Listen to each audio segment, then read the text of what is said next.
friend. Welcome to the Fruitful Fertility Podcast. Do you want to better understand your body so you can get pregnant naturally? Do you find yourself up late at night Googling how to ovulate on your own or natural fertility tips? Do you feel lost on what your next step should be? Hey, I'm Tori, a registered nurse, Christian fertility coach, and your new TTC BFF. When I started my fertility practice, I realized how much the modern medical system was missing when it came to supporting women trying to get pregnant. I knew God had called me to this space to bridge that gap and provide more natural fertility support and education. With time and a little trial and error, I found a foundational way to assess infertility cases and get better results. In this podcast, you will finally understand how your body and fertility work, support to stay off that emotional roller coaster, and a proven strategy to improve ovulation and increase your fertility naturally. If you're ready to get started, drop those ovulation sticks and grab a pen because, girl, you look fertile to me.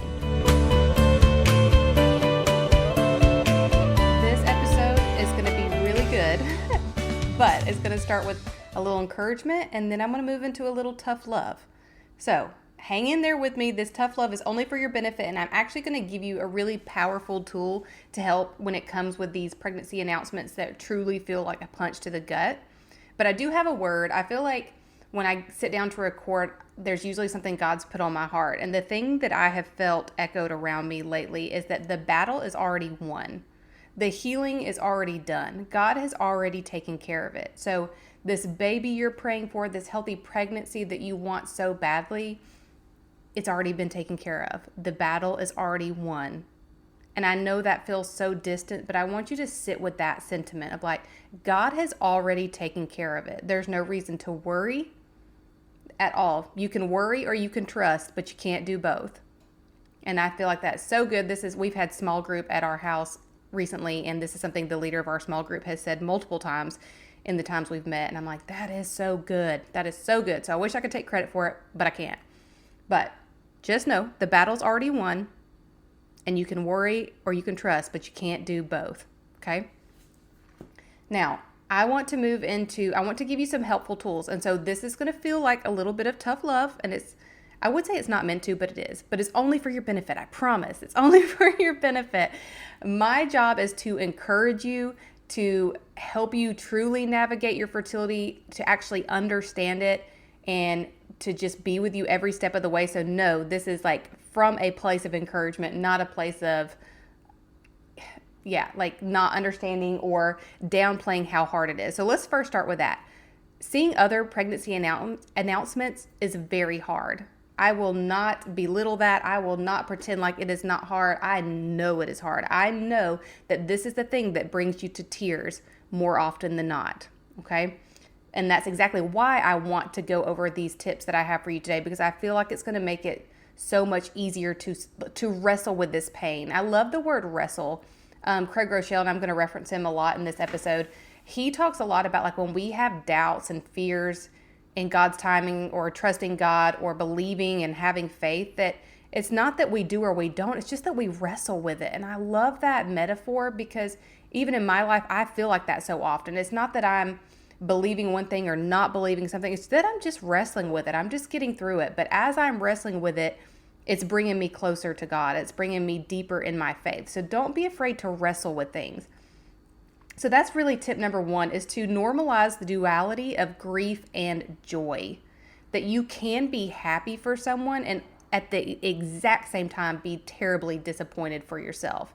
To be envious, to be sad, to be heartbroken. It is okay to feel both ways. You do not need to put on a happy face and pretend like you are so excited when you know it hurts.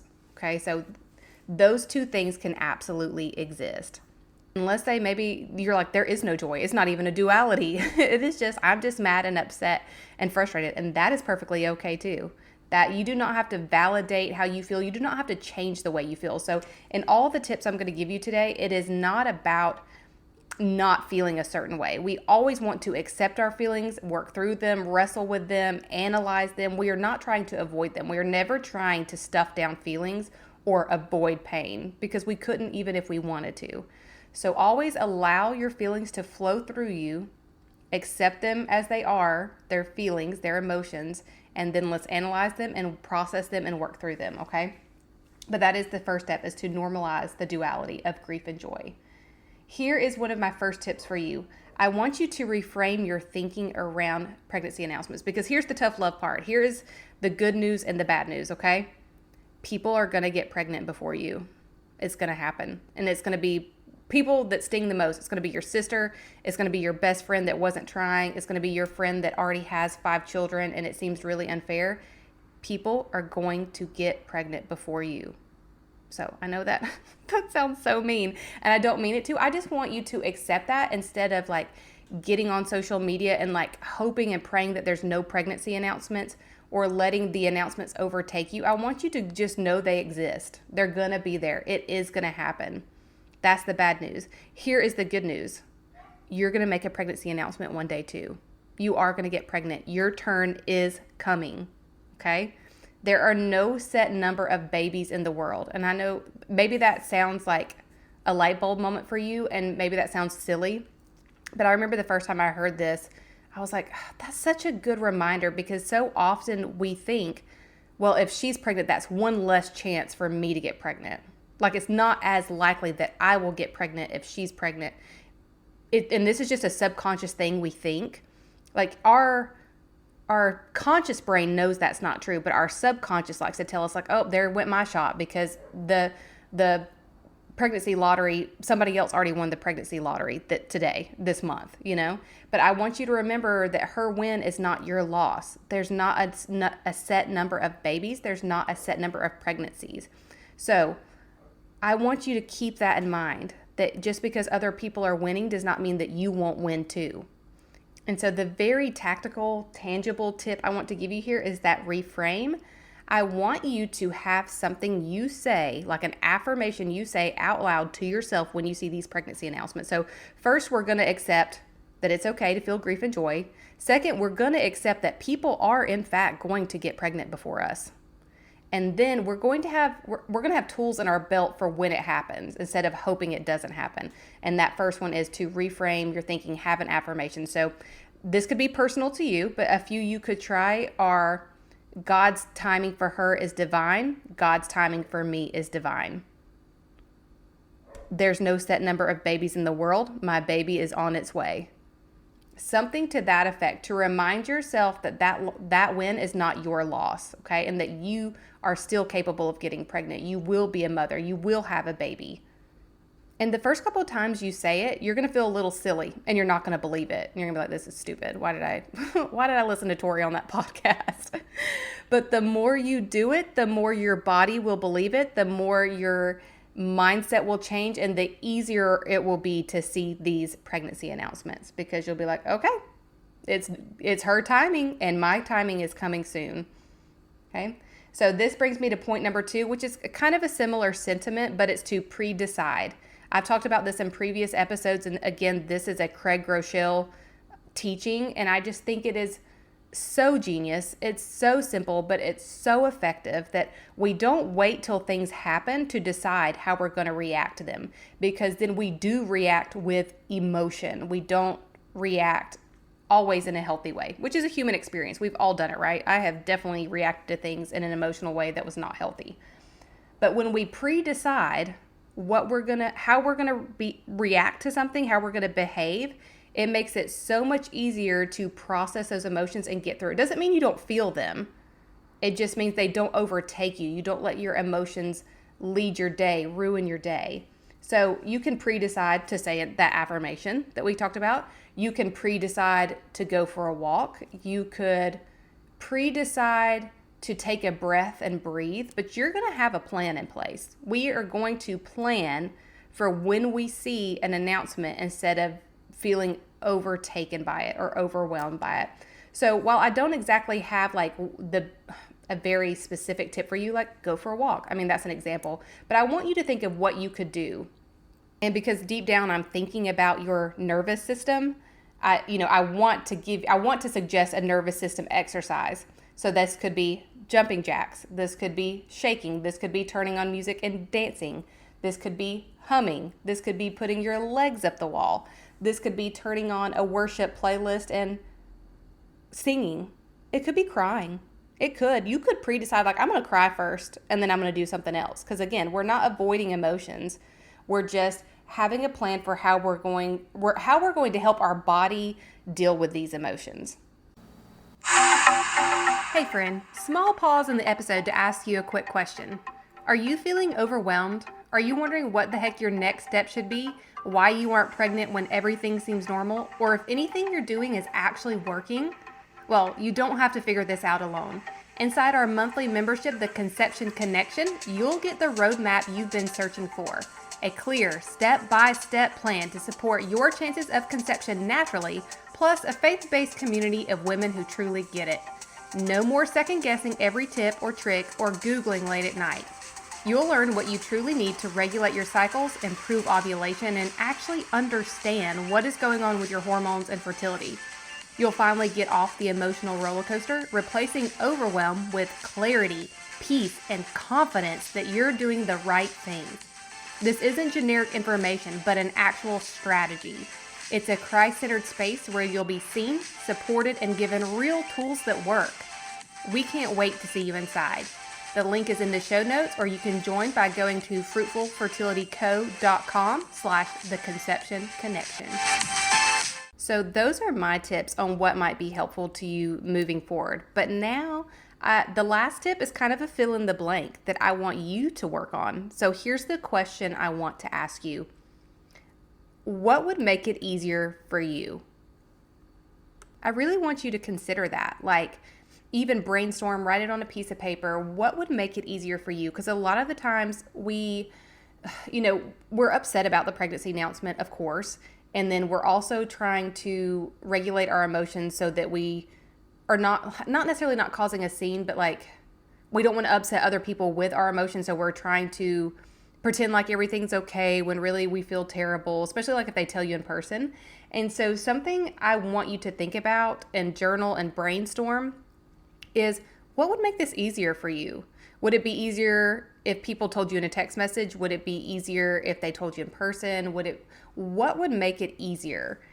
And don't be afraid to be really honest, because this is something you're going to share with the people in your life that are very close to you. So this is not something you have to share on social media. It's not something we have to share with the world. But for the people that it'll sting the most if they do have a pregnancy announcement, again, like your sister, your best friend, your friend that already has 5 kids, I want you to think about, okay, what really would make this easier for me? And then I just want you to ask them for that. And I know that sounds really weird, but sometimes let's just ask for a little grace. And this could be like a letter, and this could be a text message, this could be a phone call, like, hey guys, we're on our fertility journey. It's been hard.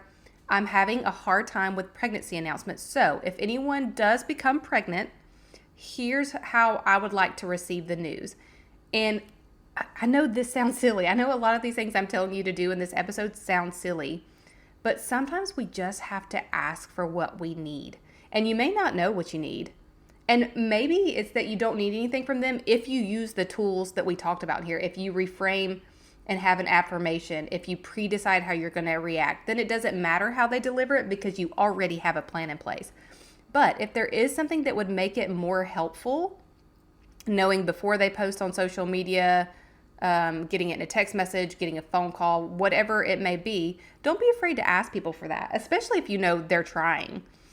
And I know sometimes the ones where they weren't trying sting the most, so those people may not know, but that's why it's okay to like tell them in advance, like, hey, I know you're not planning on getting pregnant, but if for any reason you pop up pregnant and you need to tell me, here's what would be helpful for me. Let me recap these really quickly. And first recap by saying the battle's already won. God's already taken care of it, okay? But first, let's normalize the duality of grief and joy, that you can be sad and happy at the same time. That's totally okay. You don't have to change the way you feel for anybody.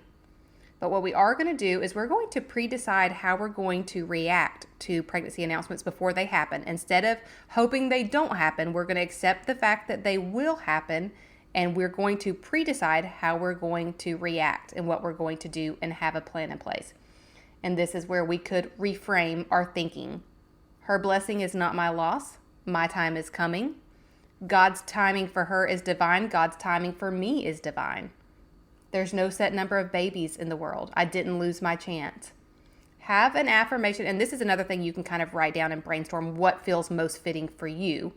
And this is hard. This is a little bit of a trigger, but the best affirmation for you will be the thing you believe, the negative thing you believe so deeply. Like if it is, I'll never get pregnant, I'm not capable of getting pregnant, your affirmation needs to be based around that. So that could be a little tricky. You could do something a little bit fluffier to start with, because that's deep, that's hard. But have you an affirmation or a reframe to say out loud to yourself when you see these pregnancy announcements. And then we're also, like we said, we're going to pre-decide to have a plan. So that may mean as soon as we see a pregnancy announcement, we go for a walk with some worship music. It could mean that we cry and punch our pillow 5 times and then we congratulate them. Whatever feels good to you, but we really want to work on regulating that nervous system when this emotion hits us. Okay? And then we're going to consider what would make it easier for us and if we are okay with sharing that with our closest people, which I highly recommend. Okay, my friend, I hope this is helpful. I know this is a hard one. I'm rooting for you. I'm praying for you. I'm believing for you. I'm standing in this gap and believing that your time is coming. Your pregnancy announcement is coming. Your pregnancy announcement is going to be the next one you see on Facebook. Okay? I love you, friend. I will see you next week. Thanks for hanging out with me today. If this episode touched your heart or taught you something, I'd be honored if you share it with a friend who could use the information too. And if you want to be the real MVP, then would you also take 30 seconds to tap those 5 stars at the bottom and leave a written review telling me what you're loving? It lights me up to know this podcast is really helping you. Don't forget, you're super cute and super fertile, so meet me back here next week and let's keep chatting and learning together.